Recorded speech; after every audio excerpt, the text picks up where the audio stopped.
Today I will discuss long form of periodic table. This is also called Bohr's periodic table. Children, this periodic table is based on electronic configuration, and there are 18 vertical columns 1 to 18, and these vertical columns called groups, and there are 7 horizontal rows 1 to 7 called periods. Means these 3 points are essential to remember. The Bohr's long form of periodic table is based on electronic configuration. It is okay? And there are 18 vertical columns called groups, and there are 7 horizontal rows called periods. Now these vertical columns are divided into particular groups and specified elements. Group number 1 and 2 considered S block element. Group number 3 to 12 considered D block element, and group 13 to 18 considered P block element. And lanthanides, actinides, which are F block elements, placed under the periodic table after the 7th period. It is okay. So at very first we have to go through the brief discussion of long form of periodic table. This table is based on electronic configuration. And how many vertical columns? 18 called groups. How many horizontal rows? 7 called periods. And in these vertical columns and periods, the elements are arranged into 4 different categories according to their electronic configuration and properties. Okay, so group 1 and 2 are called S block, group 3 and 12 D block element, 13 and 18 P block element. And below time in periodic table there are 2 series of 14 elements, lanthanide and actinides. These are considered F block elements. Children, one by one we have to discuss the characteristics of S block elements. At very first, S block elements, children, you know, in these elements last electron enters in the S orbital. Last electron enters in the S orbital. Suppose lithium, hydrogen, lithium, sodium, potassium, rubidium, cesium, francium, all these are considered to be S block elements.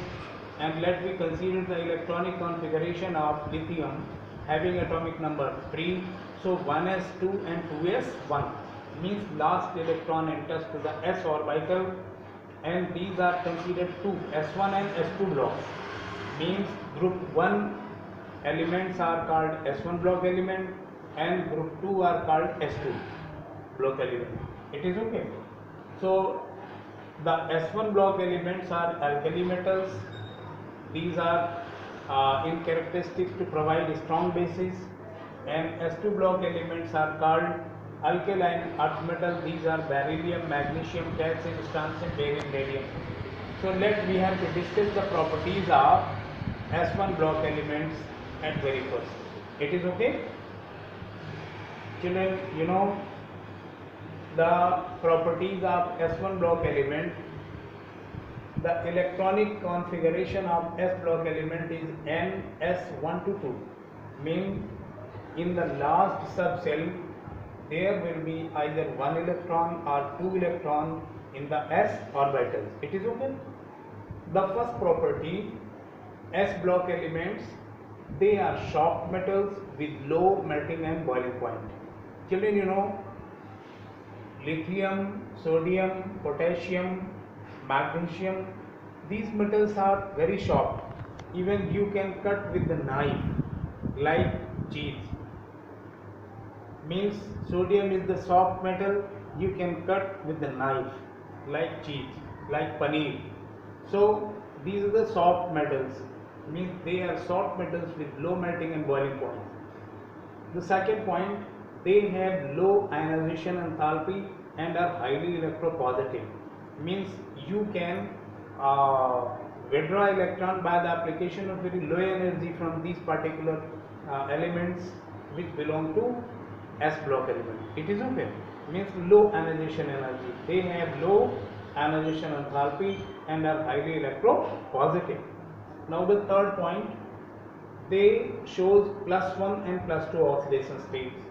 +1 oxidation state from the S1 block elements, hydrogen, lithium, sodium, potassium, rubidium, cesium, francium, and +2 oxidation state from beryllium, magnesium, calcium, strontium, barium, radium. So you should have to know S block element shows two different oxidation states, +1 and +2. And now the fourth property, they are very reactive metals. Already you have been studied that potassium and sodium are highly reactive metals and they are kept inside the kerosene oil because they directly catches fire when reacts with atmospheric air and reacts with atmospheric moisture. It is okay. So they are very reactive metals. Even they form ionic compounds. All these S1 and S2 block elements are in practice to provide ionic compound except beryllium. Beryllium have tendency to form covalent compounds.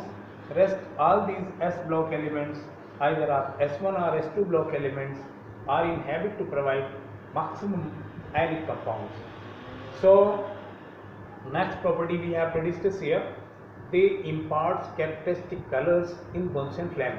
Means when these S block, S1 and S2 block elements are putting under the contact of Bunsen flame, they impart particular color. It is okay, maybe yellow, maybe purple, maybe red. So they impart a specific color. 7th point, they are a strong reducing agent. You know, since they are strong electropositive, that's why S block elements are a strong reducing agent. And last point, all these S1 and S2 block elements are good conductor of heat and electricity. So children, today you have gone through the brief account of the long form of periodic table proposed by Bohrs. So what are the key points? The first one is that this periodic table is prepared on the basis of electronic configuration. How many vertical columns are there? 18 vertical columns called groups. How many horizontal rows? 7 called periods. And these groups and periods possess elements categorized into 4: S block, P block, D block, F block. It is okay. And so I have discussed the properties of S block elements. Children, you know, these are the electronic distribution: hydrogen, lithium, sodium, potassium, rubidium, cesium, francium, atomic number 1, 3, 11, 19, 37, 55, 87. And this is electron distribution: 1, 2, 1, 2, 8, 1, 2, 8, 8, 1, 2, 8, 18, 8, 1, 2, 8, 18, 18, 8, 1, 2, 8, 18, 32, 18, 8, 1. It is okay. But in electronic configuration, we can write 1s2, 1s2, 2s1. We can write here 1s1 for hydrogen, shell number 1, subshell S type, electron 1. That is 1s1. And here in case of lithium, 1s2, 2s1. For sodium, 1s2, 2s2, 2p6, 3s1. Potassium, 1s2, 2s2, 2p6, 3s2, 3p6, 4s1. So at very last there is one electron and that goes up to S subshell. It is okay. So these are alkali metals except hydrogen, and these are considered to be S1 block elements. In the same fashion, we have to go through the electron distribution of beryllium, magnesium, calcium, strontium, barium, radium. These are considered to be S2 group, means S2 group alkaline earth metals, and their electron distribution is 2, 2, 2, 8, 2, 2, 8, 8, 2, 2, 8, 18, 8, 2, 2, 8, 18, 18, 8, 2, 2, 8, 18, 32, 18, 8, 2. So afterwards, I will discuss the magic numbers. Electronic configuration will be 1s2, 2s2, 1s2, 2s2, 2p6, 3s2. So at very last there is the electron in s orbital, and that orbital is fulfilled by clockwise and anti-clockwise moving electrons. That is why first group elements except hydrogen all are called alkali metals, whereas the second group elements considered to be S2 block elements. It is okay. So ultimately, we have discussed completely thoroughly the properties, the basic properties of the S block elements. Now, one essential concept for you children, that is magic number. Sometimes this is asked in very short answer type question. What do you know about the magic number? You know, children, repetition in the electronic configuration of alkali metals and halogens only after certain regular intervals, and these intervals are 2, 8, 8, 18, 18, 32. Means there is the repetition in electronic configuration of alkali metals and halogens after the intervals of 2, 8, 8, 18, 18, 32, and so these particular numbers are considered to be the magic numbers. Children, today I have given the detailed discussion of S block elements and long form of periodic table proposed by Bohr, electron distribution and electronic configuration. Rest we will discuss in the next topic. Thank you. Have a nice day.